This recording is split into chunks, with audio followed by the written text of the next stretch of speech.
नमस्कार, हमारा नाम है समरीन और आपने देखना शुरू कर दिया है लाइव सिटीज। नीतीश कुमार को इंडिया ब्लॉक के शीर्ष नेताओं की तरफ से आया था पीएम बनने का ऑफर। ये बातें बीते दिन कही थी केसी त्यागी ने और आपको बता दें कि केसी त्यागी के इस बयान ने सियासत को काफी गर्मा दिया था। तो आज हम इसी को आपके लिए डिकोड करने की कोशिश करेंगे। तो आज इस मुद्दे पर सीधी बातचीत करने के लिए हमारे साथ सीनियर जर्नलिस्ट अरुण पांडे जी हैं। सबसे पहले बहुत शुक्रिया बातचीत। धन्यवाद आपको भी। जी, सबसे पहले तो अरुण जी हम आपसे समझना चाहेंगे कि केसी त्यागी के इस बयान को आप कैसे डिकोड कीजिएगा। बड़ी बात कही। नहीं, केसी त्यागी जो आज कह रहे हैं, मुझे तो इसमें कोई नहीं लग रहा है कि गलत बोल रहे हैं। गलत नहीं बोल रहे हैं केसी त्यागी। गलत नहीं बोल रहे हैं। 18वीं लोकसभा का जो जिस दिन 4 जून को काउंटिंग हुई और उसके बाद जो नतीजे आए कि 234 सीट पर इंडिया मोर्चा जो है वो सिमट गया था, तो जादुई आंकड़ा चाहिए था 272। और ये संयोग था कि नीतीश कुमार ने 12 सीटें जीती थी और टीडीपी ने 16 सीटें जीती थी। तो आप ये संख्या 34 में और जोड़िए तो 272 का जो जादुई आंकड़ा है उसे करीब पहुंचा जा सकता था। तो निश्चित रूप से कांग्रेस की ओर से जोड़ तोड़ करने की कोशिश हुई और अंत तक तो कांग्रेस कहती रही कि भाई हमें तो 295 सीटें आएंगी, 300 सीटें आएंगी और हम सरकार बनाएंगे। उसके पहले ईवीएम में तमाम नेता कहने लगे कांग्रेस के या फिर इंडिया के कि 295 प्लस। और अब उसके बाद फिर ये दावा कर रहे थे कि नहीं 4 जून को नरेंद्र मोदी की सत्ता छीन जाएगी और वहाँ इंडिया की सरकार बनेगी, इंडिया मोर्चा की। अब उस सिलसिला में जब नतीजा आया तो निश्चित रूप से देखिए नीतीश जी तो पिछले वर्ष अगस्त के पहले तो थे ना, अभी जो आज इंडिया मोर्चा बना है सूत्रधार थे और समोसे थे। वो कांग्रेस को मजबूत, जैसा वो कहा करते थे कि ना हम प्रधानमंत्री के दावेदार हैं, ना हमारी कोई इच्छा है, हम तो भाजपा विरोधी मोर्चा को ताकत देने के लिए और कांग्रेस की मजबूती के लिए ही सब कुछ कर रहे हैं। भाजपा हटाओ देश बचाओ। लेकिन देखिए, लेकिन आपने चर्चा भी की थी, मैंने कहा था कि देखिए पॉलिटिक्स में कोई साधु सन्यासी होता है, जो कुछ करता है तो उसका कुछ ध्येय और उद्देश्य भी होता है। अब कहने के लिए भले नीतीश जी जो कुछ कह रहे हैं, मैंने आपसे सवाल ही किया था कि एक परिस्थिति आवे, मान लीजिए कि जैसे आज ही जो आया तो प्रधानमंत्री का यदि उनको कहा जाए कि आप नेता बनिए तो वो क्या कहेंगे कि हम नहीं घर बैठेंगे। इस तरह की चर्चा आपसे मैंने की थी। अब देखिए इस बार 18वीं लोकसभा के चुनाव में एक बड़ी बात हुई ना कि बीजेपी को अकेले बहुमत नहीं आया, 240 सीट पर बीजेपी सिमट गई। और इस बार पहली बार, 2 बार तो 14 में और 19 में बीजेपी को अकेले बहुमत आया था, फिर भी एनडीए की सरकार थी, सभी सहयोगी दलों के का सांकेतिक प्रतिनिधित्व था। और इस बार तो जो सहयोगी दल थे उनके समर्थन से ही सरकार बननी थी। तो कांग्रेस की ओर से कई नेताओं ने ये बयान भी दिया और चर्चा भी उस समय हुई कि नीतीश जी को कहा गया कि आप इस पाले में आ जाइए। तेलुगु देशम को भी कहा गया कि आप, लोग तो रहे भी थे ना, भाजपा के विरोध की राजनीति भी करने वाले थे। अब इस परिस्थिति में, इस पॉलिटिकल माहौल में यदि आज केसी त्यागी कह रहे हैं कि नीतीश कुमार को पीएम बनने का ऑफर दिया था तो उन्होंने ठुकरा दिया और उन्होंने तो ये कहा कि संयोजक नहीं बनाया इंडिया मोर्चा का और आज पीएम बनाने की बात कर रहे हैं ये लोग, और ये कहते हुए उन्होंने ठुकरा दिया था। इसलिए मैंने कहा कि जो बात आज केसी त्यागी कह रहे हैं वो बिल्कुल आधारहीन सफेद झूठ थोड़े होगा। हालांकि मैं देखा बेसलेस बात नहीं है, लेकिन हम आपसे ये भी पूछना चाहेंगे, जोड़ दें कि मध्य प्रदेश के पूर्व मुख्यमंत्री बीजेपी के कांग्रेस के कद्दावर नेता हैं दिग्विजय सिंह ने, उन्होंने तो कहा कि ये झूठ बोल रहे हैं। और इस तरह से कई नेताओं ने मैं देखा कि वो अब केसी त्यागी के इस दावे को ही चुनौती दे रहे हैं। बिल्कुल, लेकिन हम आपसे ये भी जानना चाहेंगे कि केसी त्यागी यही नहीं रुके। केसी त्यागी ने तो यहाँ तक कह दिया कि बाज़ाब्ता उनके पास फोन में तमाम चीजें मौजूद हैं, यानी कि तमाम चीजें जो हैं वो रिकॉर्डेड हैं केसी त्यागी के फोन में। तो क्या इसको हम ऐसे भी समझ सकते हैं अरुण जी कि इसके जरिए केसी त्यागी एनडीए पर किसी तरह का दबाव बनाने की कोशिश कर रहे थे? देखिए एक बात तो है कि अब केसी त्यागी से कोई बात करता हो और फोन टेप करते हों, ये तो एक अजीब बात हो गई। नहीं, अगर मैसेज भी आया होगा हाँ तो माना, तमाम दोनों चीजें बात मैं होंगी। आपसे कह रहा हूँ। अब वो कह रहे हैं कि उनके पास प्रमाण है, हम्म, तो ये कह रहे हैं तो कहीं न कहीं एनडीए को अभी नहीं, इस अभी की भूमिका में, हम्म, तो अब जदयू किंग मेकर की भूमिका में ना है, जी। या टीडीपी एक हम्म, मेजर। अभी देखिए, अब एनडीए में अभी 30 दल शामिल है, हम्म, जिसमें 15 ऐसी पार्टियां हैं जिसके पास कोई एमपी नहीं है, कोई हम्म, एक एमपी नहीं है, पार्टी विदाउट एमपी। बिल्कुल। और 15 ऐसी पार्टी है जिसके पास 1 2 3 4 5 12 16 हम्म, इस तरह से एमपी है।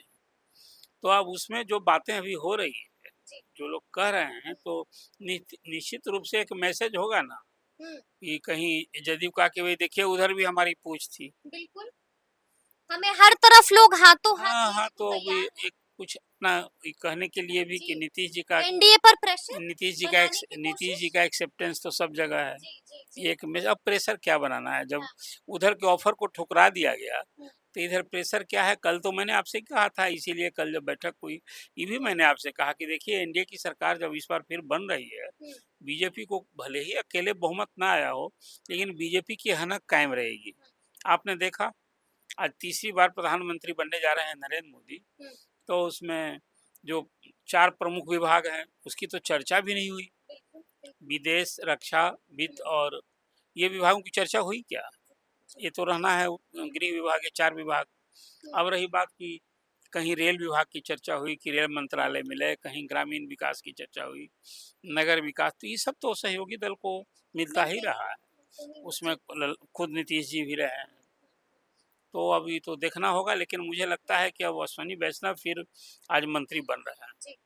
और रेल में जिस ढंग का उन्होंने सुधार किया है, हम्म, अब तो ये खाली बुलेट ट्रेन चलनी है ना, उसके लिए भी सब हो रहा है। आज भी मैंने देखा, पूरा मॉडर्नाइज किया जा रहा है। बिल्कुल, बिल्कुल, तो बिल्कुल। 2 मिनिस्टर जो अभी रहे हैं उसके इस दूसरे कार्यकाल में, उसमें अश्विनी वैष्णव एज ए रेल मिनिस्टर, हम्म, और फिर नितिन गडकरी, नितिन गडकरी, तो बिल्कुल इन दोनों बेहतरीन का, काम। हाँ, परफॉर्मर बेहतरीन काम, जी। मिनिस्टर के रूप में इनका इमेज रहा है। हम्म, एक और दूसरी बात ये है कि फिर इन दोनों के साथ शायद छेड़छाड़ ना हो, वो हम्म, विभाग फिर उन्हीं के जिम्मे मिले। बिल्कुल, बिल्कुल। बाकी तो केंद्र सरकार में सारी मिनिस्ट्री सब उतना ही महत्वपूर्ण होती है। हम्म, हम्म। अब वो अच्छा, हम देखना। आपसे ये भी जानना चाहेंगे अरुण जी कि हमने शुरू में ही बताया कि केसी त्यागी ने क्या कुछ कहा है, लेकिन केसी त्यागी के बयान ने सियासत को गरमा दिया था, जिसके बाद संजय झा ने भी साफ-साफ कह दिया है कि इसकी तो हमारे पास कोई जानकारी नहीं है। तो सच कौन बोल रहा है यहाँ पर? नहीं संजय अब झा सही तो बोल रहे हैं या फिर केसी त्यागी सही नहीं, बोल रहे अब हैं? किसी को जानकारी नहीं होने का मतलब तो गलत हम नहीं कहेंगे। नहीं, उन्होंने ये भी कहा कि नीतीश कुमार को भी कुछ नहीं पता है। अब वो किसी त्यागी दिल्ली में रहते हैं, जी। अब वो सारे नेताओं से उनके अच्छे इंटरेक्शन है, हुँ, और वो एक तरह से कहिए कि स्पोक्स पर्सन है ना, हुँ, पार्टी की एक प्रमुख बिल्कुल, हस्ती है वो। जी। तो केसी त्यागी जो ये बात कह रहे हैं हुँ, आज, वो भी अब जब सरकार इधर बन रही है, हुँ, और उस बीच के 2-3 दिन जो की बिल्कुल, स्थिति रही, जी। उसमें जो केसी त्यागी कह हुँ, रहे हैं कि भाई ऑफर था, हुँ, तो किसी ने कहा होगा कि नीतीश जी फिर इधर आ जाएं। हुँ। अब तो कहीं ना तो कहीं नीतीश कुमार को तो जानकारी होगी ना इसकी? होनी चाहिए। नीतीश कुमार को जानकारी काहे नहीं होगी, तो होनी फिर चाहिए। सच कौन कह रहा है? अब इन दोनों में सच झूठ क्या जी, मैं कहूँ, हाँ, अभी तो ये बहुत राजनीति है। बाजू में रहते हैं। हाँ, राजनीति तो सब चीज़ की जी, राजनीति ना होती है। देखिए, हुँ, अपनी भी ब्रांडिंग भी होती है, हुँ, नेता की ब्रांडिंग होती है। लेकिन अब केसी त्यागी ने वो जाने, एक तरह से कहिए कांग्रेस का भी हुँ, पोल खोलना है कि हुँ, किस तरह से जोड़-तोड़ करके बिल्कुल, और सरकार बनाना चाहती थी। हुँ, ये भी तो एक बात हो रही है कि जी, अपोज़िशन को बेनकाब करना है, हुँ, कि भाई जो एनडीए अलायंस, दबाव भी हाँ, बनाना है। एनडीए अलायंस में जो साथ रहा जी, है, अब उसको इधर लाने का प्रलोभन दिया जा रहा है। अब ये सारी बातें हुई है, ये सब पॉलिटिक्स में ये सब चलता है, आप जान लीजिए। हुँ, इसमें झूठ सच वाली बात जो है ना, हुँ। अब तो एक तो कोई कोई कहेगा क्या आधार है, दावा इनका गलत है, झूठ है, कह तो रहे हैं क्या है? फ़ोन में सब कुछ मौजूद हाँ, है। तो अब कोई जांच बैठेगी। जी, अब इसको लेकर हुँ, के कि भाई फ़ोन आया था, ऑफ़र आया था। हुँ, अब नीतीश जी को तो हो ही गया है। यहाँ देखिए उस नतीजा का, हुँ, 4 जून को जो रिज़ल्ट आया, इफ़ेक्ट हो ना गया। बीजेपी ने उनको 2025 के विधानसभा चुनाव तक भी उनको फिर बिल्कुल, सेहरा बाँध दिया। सेहरा बाँध दिया है। हाँ, तो जी, इसीलिए अब उधर हुँ, पीएम नहीं बने, लेकिन सीएम की कुर्सी तो अगले चुनाव के लिए सुरक्षित हो गई? फिलहाल तो हो गई ना, अब तो जनादेश बिल्कुल, का सवाल बिल्कुल, होगा। बिल्कुल। बिल्कुल बिल्कुल लेकिन जी। उसके पहले जो अभी सम्राट चौधरी ने जो पगड़ी बांध रखी है, अब तो खोलना होगा। तो पगड़ी का भविष्य पर ही ना सवाल है। जी जी जी कब जी जाएंगे वो राम मंदिर बिल्कुल। अयोध्या जाकर अपनी पगड़ी खुलवाएंगे। हम्म। लेकिन चलिए, पीएम तो अब बात कहाँ हुई, हम्म। पीएम तो बनना था नरेंद्र अच्छा, मोदी। लेकिन एक और बात इसी बीच एक और खबर आई कि कांग्रेस ने भी केसी त्यागी के इस दावे को सिरे से खारिज कर दिया है। कहा है कोई ऐसा ऑफर नहीं दिया गया था। यानी कि चल क्या रहा है अरुण जी? वही कहा ना, इधर ये कह रहे हैं ऑफर दिया गया था, इधर ये कह रहे हैं कि कोई ऑफर नहीं दिया दिग्विजय सिंह गया। ने तो कह दिया झूठ है ये। हाँ बिल्कुल जी। तो अभी झूठ बोलना ना कह दिया है, झूठ का मतलब झूठ बोल रहे हैं। बिल्कुल झूठे बता दिया। हाँ, तो अभी सब तो यही पॉलिटिक्स में देखिए, यही सब हाँ। चलता रहता है। इसको क्या, यही तो आज राजनीति में अस्तर हो गया है। हम्म, आजकल दोनों चीज ना कहिए, नीतीश जी तो पाला बदलने में भी एक छवि है ना उनकी। जी। इस बार भी जो अभी बात हो रही थी, तो नरेंद्र मोदी का जो तीसरा कार्यकाल है, उसमें जो लोग अभी आप पहले दिन आप चर्चा कर रही थी, क्या ये 5 साल सरकार चलेगी। बिल्कुल, मेरा मेरा आखिरी सवाल आपसे यही है। मेरा आखिरी सवाल यही है, क्या लगता है आपको चल पाएगी 5 साल तक अभी तो नरेंद्र मोदी आज की तो सरकार, सरकार ही बनी है अभी। एनडीए की सरकार? आज तो सरकार ही बन क्योंकि रही। तेजस्वी यादव, मीसा भारती, इंडिया गठबंधन के तमाम नेता कह रहे हैं कि यहाँ पर इंस्टेबिलिटी है, अभी तो नहीं चल पाएगी सरकार। देखिए, ये लोग तो राजनीतिक प्रतिद्वंदी ना है, ऐसी हाँ। बात कहेंगे, लेकिन आज ये कहने का कोई तुक है। हम्म, अब जनादेश तो एनडीए को ही ना मिला है, मैंने अब बीजेपी भले सीटें घट गई है। मैं आज देख रहा था कांग्रेस के, अब जयराम रमेश का बयान, ये जनादेश नहीं मिला है। जी। अब ये तो गलत बात बोला जा रहा है। हम्म, जनादेश तो एनडीए को मिला ही है, 292 सीटें आई हैं, हम्म, तो नरेंद्र मोदी के नाम का और चेहरे पर आया है। ये तो जी। ये सब बात देखिए, हम्म, पॉलिटिक्स में आजकल यही ना गड़बड़ हो गया है, विरोध के लिए विरोध। हम्म, भी आप 292 भी जनादेश है, भी आपको 234 मिला। ये बात ठीक है कि इस बार विपक्ष का भी साइज बड़ा है। बिल्कुल और अच्छा प्रदर्शन हाँ, किया और उसमें जो खास करके आपने। कांग्रेस की साइज उस हिसाब से थोड़े बड़ी है। जी। अभी तो 100 नहीं, पूरा 99 पर है। लेकिन अब उसमें सपा का सहयोग, ममता बनर्जी का सहयोग, बिल्कुल। महाराष्ट्र में जो दोनों हम्म, ग्रुप जिसको तेजस्वी बीजेपी ने यादव के तोड़ा, सहयोग नहीं, से बिहार में वो योगदान नहीं रहा इस बार। यदि खाता खुल गया अरुण जी। अब खुद का खाता ना खुला, जी अपनी जी जी उपलब्धि है, लेकिन हाँ बीजेपी को साइज अप करने में जी तो जो रोल रहा महाराष्ट्र का, जो रोल रहा यूपी का, बिल्कुल जो रोल रहा वेस्ट बंगाल का, वो बिहार में रहा क्या? बिल्कुल जी। बिहार में तो कड़ी मेहनत की तेजस्वी ने, निश्चित रूप से 291 सभाएं। माले ने भी कमाल किया। हाँ, माले की उपलब्धि है, 2 सीटें आ गई उसकी, उसका भी खाता खुल गया। तीन में से लेकिन दो। आप बीजेपी को यदि कहिए कि साइज अप करने में इस बार जी। जो बड़ा योगदान रहा है, हम्म, किसका बड़ा रोल रहा है, बिल्कुल। तो आप यदि वो कहेंगी तो ये 3 स्टेट में हम्म, इसी को श्रेय देना पड़ेगा कि सपा का रहा, तृणमूल कांग्रेस का रहा, हम्म, महाराष्ट्र में रहा, वो बिल्कुल। खुद वहाँ शरद पवार, उनकी पार्टी तोड़ दी गई थी। हम्म, या फिर दूसरा गुट जो शिव जिसको नकली शिवसेना कह रहे थे जी जी जी। बीजेपी के लोग, हम्म, उसका रहा रोल रहा ना, जो बिल्कुल बीजेपी साइज अप जी। हो गई है।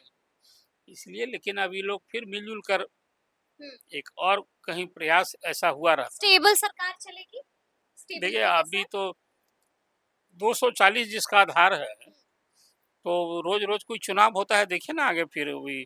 अभी इसकी लॉन्जेविटी पर, गवर्नमेंट की लॉन्जेविटी पर अभी कोई सवाल उठाना मुझे लगता है, मुनासिब नहीं, हाँ, मुनासिब नहीं। मुनासिब नहीं है। तो सुना आपने क्या कुछ बताया है अरुण पांडे जी ने, तो तफसील से हम लोगों ने चर्चा की है। तो ये पूरी बातचीत आपको कैसी लगी है, कमेंट करके हमें जरूर बताइएगा। तो ऐसे तमाम अपडेट्स के लिए ऐसे ही हमारे साथ बने रहिएगा और देखते रहिएगा लाइव सिटीज। बहुत शुक्रिया।